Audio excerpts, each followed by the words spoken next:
describe the New York beefsteak dinner. And I recently, it still goes on today in various New York circles. There was a film recently where Bill Murray was an art dealer. I'm trying to remember the name of it. And he gets pulled over by a cop in New York and says, "Oh yeah, I went to your dad's beefsteak," which was his retirement party, which was kind of fun. So anyway, I read this article in 2008 from the 1943 New Yorker. I really wanted to recreate that experience. And the idea of a beefsteak was, the name of the story was All You Can Hold for $5. And the idea is really about the gluttony of eating and the friendships that you make during that process, right? So you show up in what's called your shabby suit, one that you can get grease stains and blood and all sorts of stuff on. You get an apron, you put your apron on, and then you eat meat with your hands. And that's pretty much it. Pretty simple. For those of us who are just joining, or maybe those who were unable to hear sound for the first few moments of this broadcast, we are here talking about the Chicago Beefsteak. I am with Beefsteak co-founder James Gregory.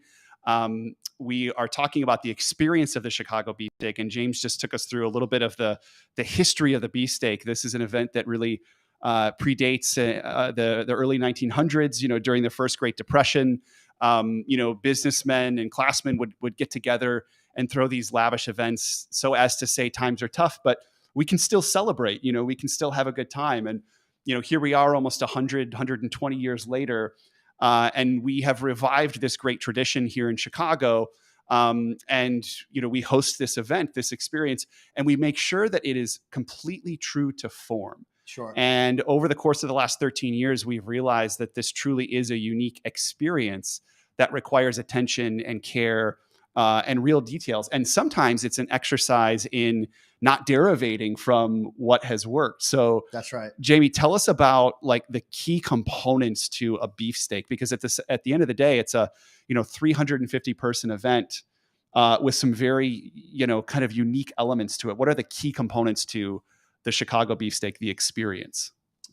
Good question. So I'd say first and foremost is something that we don't talk about a lot anymore, and that's dress code. Like I said, you wear a suit or you wear nice clothes to something like this. You're kind of, you need to be dressed for the occasion. We look for a banquet hall, like a proper banquet hall that has seen hundreds of years of parties, that kind of thing, right? We look for a butcher, the meat, the quality of the meat. We look for somebody who has experience in that, who knows where to get the best product. There's really only 4 cuts that we serve, but we're going to serve, 600 people over the course of 2 days. Mm-hmm. And so we need somebody who's an expert in that, who's got a good staff, that kind of thing.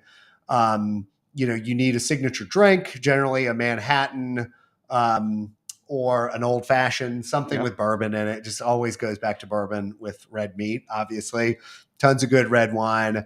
And you need people who are, kind of up for that experience, and who really, we don't really want to hear you critique the experience that much. We're going to provide it for you. If you can't have fun at a beefsteak, I don't have a lot for you. To be honest. Yeah. And I think, what makes the beefsteak tradition so rich is that it's rooted in, as Jamie is talking, these kind of key ingredients. And these can be wrapped up almost in themes. One, the theme of in-person connection, right? Yes. And we know today that in-person connection is that premium on that is at an all-time high. And we've had some challenges over the years in navigating just the shifts and the changes of social culture and everything that's going on in the world. But if we've had the opportunity to host a beefsteak, we do it right. And that starts with the in-person connection. Jamie also, talks about this concept of nostalgia, which I think is also a rare ingredient to the beefsteak that people really, really dig into. So tell us a little bit about kind of the nostalgic component to this, where you almost feel as if you're transported walking into a beefsteak. And while you do that, I'll share some visuals of what a Chicago beefsteak might look like. Well, I think the first part of to the nostalgia is going back through the beefsteak pictures from 2009. You know, it could have taken place any 50. Uh, doesn't beat my mind, right? Nope. So you look at these pictures of these guys in the paper hats and the aprons and the suits. There's really no identifiers that say that was 2010, that was 2018. Right. You know, people have been wearing suits, the classic wedge cap, the smell of the bourbon and the beer on aged wood of the floors, the way that people the appetizers come out, and this kind of survival of the fittest to watch mostly men get in there and grab as much meat as they can and come out. I mean that's timeless. Mm-hmm. You know, so much of it is really, really timeless, and that makes it easy to do. Yeah, so we're talking about the timeless tradition of the Chicago beefsteak. We'll try to get some pictures up here for you in a moment, but you know, Jamie talks about this component of nostalgia. There's a lot of research out there that suggests that nostalgia today is at an all-time premium. There's also a bit of a sense of escapism. This is really an opportunity for folks to really connect in new ways, let loose, and also network in certain ways. You know, long-standing friendships have been formed over the course of the years through this. It's absolutely an opportunity for myself and you and Nate to get together and create something great every year. I think one of the other things that really makes this event super unique is, again, just the fact that people can count on this year over year. Mm-hmm. They know what they're getting. You know, they know that they're getting a night like none other. They know that they have an opportunity to wear your nicest suit, to be a part of you know, a group of folks that are really invested in getting to know each other, sharing stories, and the other maybe element to the evening that I think is just so wonderful is that the butcher is almost the superhero. The butcher is kind of the center of attention throughout the evening. Tell us about Carol Himmel and you know, the impact that she's had on this experience and what role she plays. Yeah, Carol is the third butcher we've had for the Chicago beefsteak, and just she has a restaurant in Lincoln Square, Himmel's European Restaurant. She also has a body shop that she works at that her family runs. And she's just a real fixture of the neighborhood. And I was introduced to her Harry at the house. Sadly closed. But Carol works pretty hard on the meat, but we kind of call her out as she walks down these rows of tables, high-fiving all the guys. She gets up there and just has this ear-to-ear grin. So proud of herself, as she should be. You know, she does a great job to feed all these guys. I mean, I forget what it is. It's about 3 pounds per person is what we end up eating. So obviously that's cooked down from the original huge meat order that she's received. Yeah, there's Carol right there. Yeah, raising a toast. Yeah, she's the celebrity. Like I think that's been a key part of this. We don't get up there and say a lot of great things. We don't, you know, have this for any particular charity or anything like that. Like, this is purely devoted to me worshiping Carol for the job that she does, and I'm just fine with that. You can imagine, 350 hungry individuals and the task that it takes as the chef and the butcher to prepare and also like distribute food in a timely fashion. It's so critical to this event. Yeah. And we're just so excited to have, Carol at the helm for something like this. Without her, it almost, it's not the same experience, right? Yeah, very true. And what's been fun working with Anthony and Nate over the years of doing is we try stuff. Sometimes it works, sometimes it doesn't.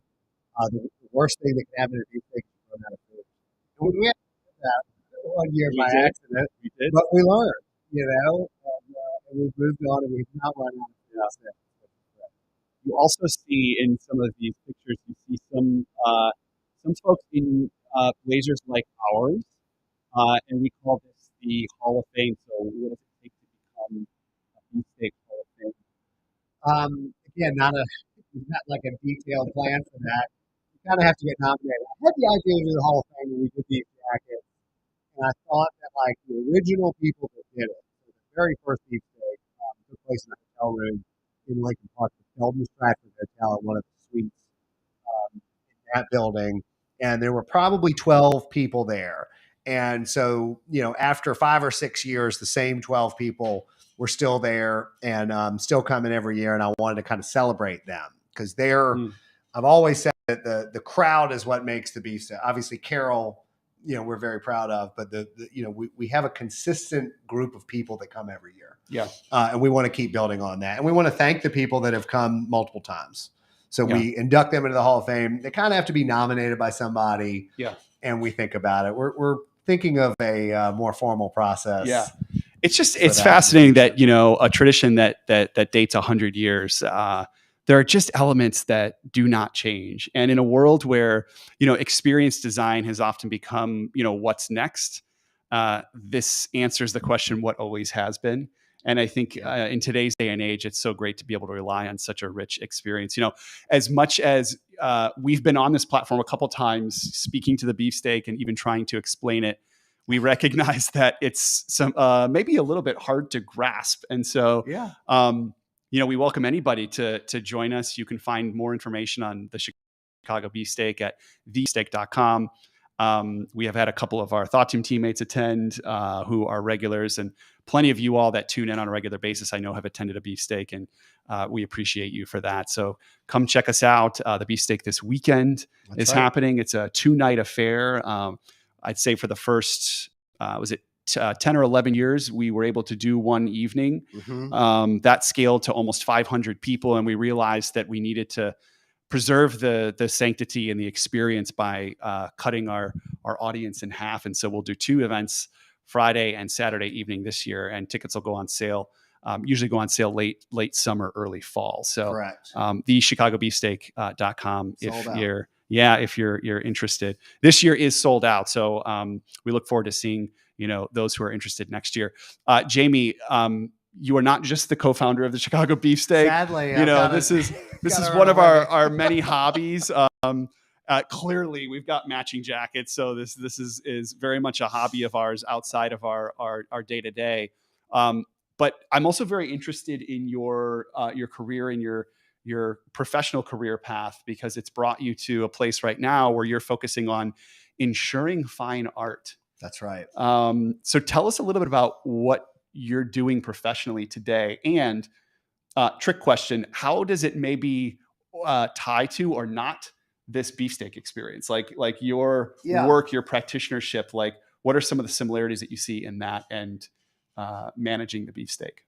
All right. So ensuring fine art essentially means that I take the risk in exchange for premium from clients, right? And there's 2 types of clients. There's private clients that collect things, and there's commercial clients that use art for business purposes. What is a client collecting? Art, jewelry, antique firearms, rugs, baseball cards, sports memorabilia, that kind of thing. And then generally, if you collect it, we can insure the dealer who is selling it. So do a lot of art and antique dealers. We insure museums, all that kind of stuff. And so looking at those risks, I try to figure out, what are those risks kind of exposed to, right? If you're a private collector in Chicago, great. But what happens when you have 2 million of art at your snowbird house in Miami? Right now, we're talking about coastal exposure. We're talking about big aggregates. Worrying about, buildings in New York that may have 3 billion of art in them, for instance, that private collectors have. I'd say a really good day for me is really getting close to the clients. As an insurance carrier, I'm the one that takes in the premium and writes the claims checks. We do business through insurance brokers and agents. And I usually call on that broker and agent and try to get them to sell my products, but occasionally they'll introduce me. Mm-hmm. And I had a great time last spring. I went to a baseball card collectors convention in Atlantic City. And on my way, I stopped in Philadelphia to have lunch with the gallery I insure and the broker on the gallery. And the gallery specialized in self-taught artists, which is pretty interesting. Yeah, when you think about it. Chicago's got a famous one, Henry Darger, I believe was his name. Mostly these people pass away, and these people found just a cache full of great art they've created. Anyway, we're having lunch, and the broker is a guy named John Cantrell, who's a really neat insurance agent. He went to UPenn, became a police officer, and then a cab driver after that, and gave me a book of autographs that his brother collected in 1958 at a place called Shibe Park, where the Philadelphia Athletics played baseball. And the team, the park, it's all gone. But this guy had this book, and he's like, "Look, Jamie, you're going to the National. Take this with you and just see what it's worth." I don't ever want to sell it, but I want to know whether I should insure it, like get it appraised kind of thing.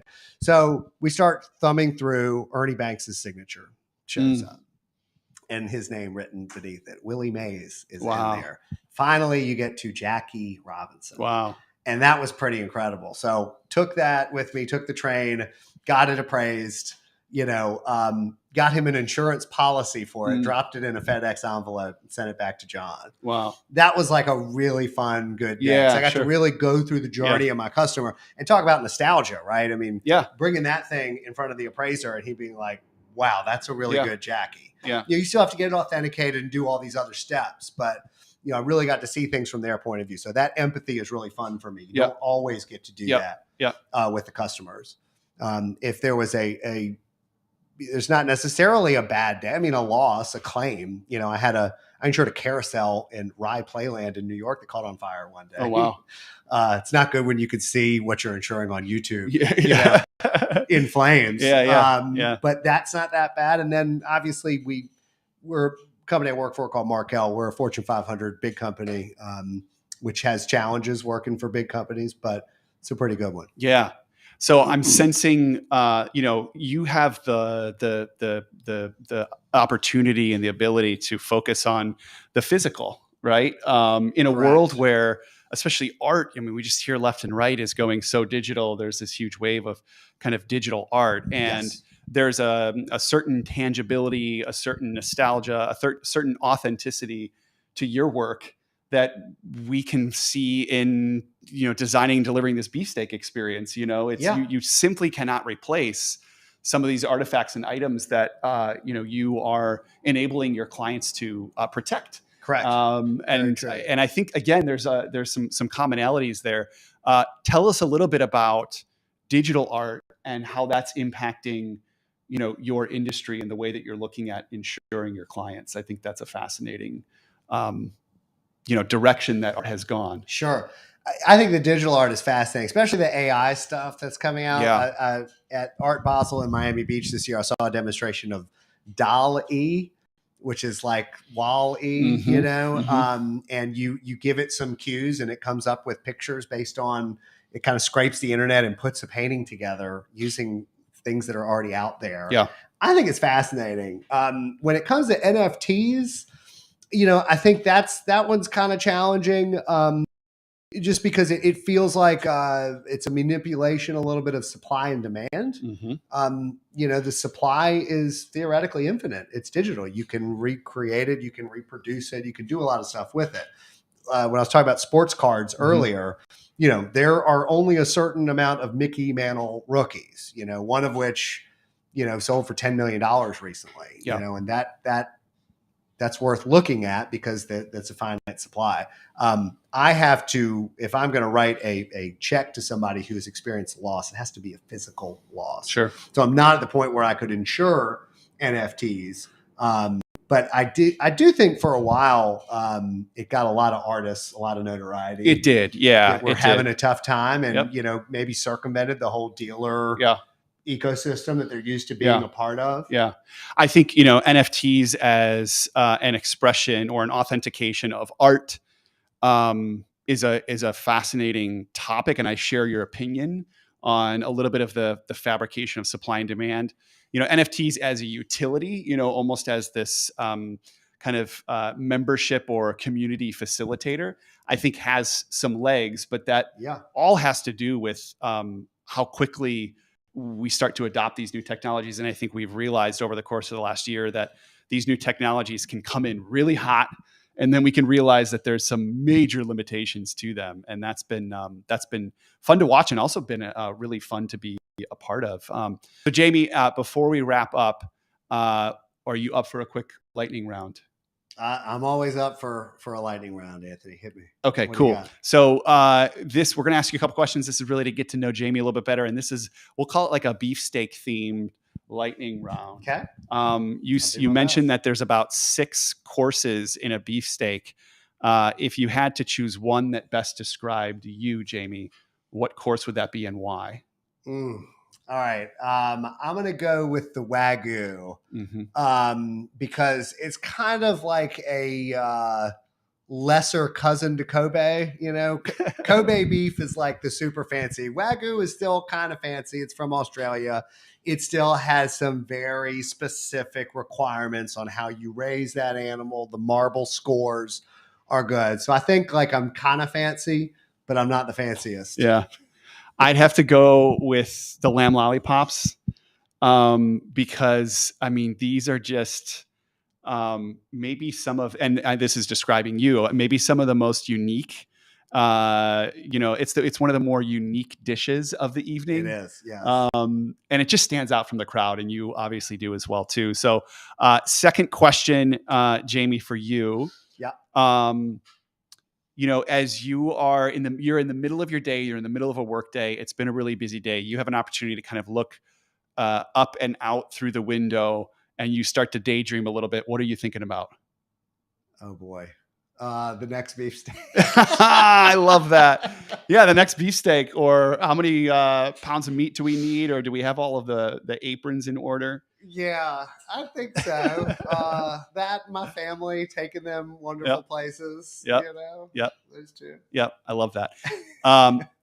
What are you reading, listening to, or consuming right now that you're like really geeking out about? I'm reading a book my mom gave me for Christmas called The Netanyahus, which is hilarious. I think it was a National Book Award winner. Really, really, really, really good. I love that. I always read The New Yorker every week if I can.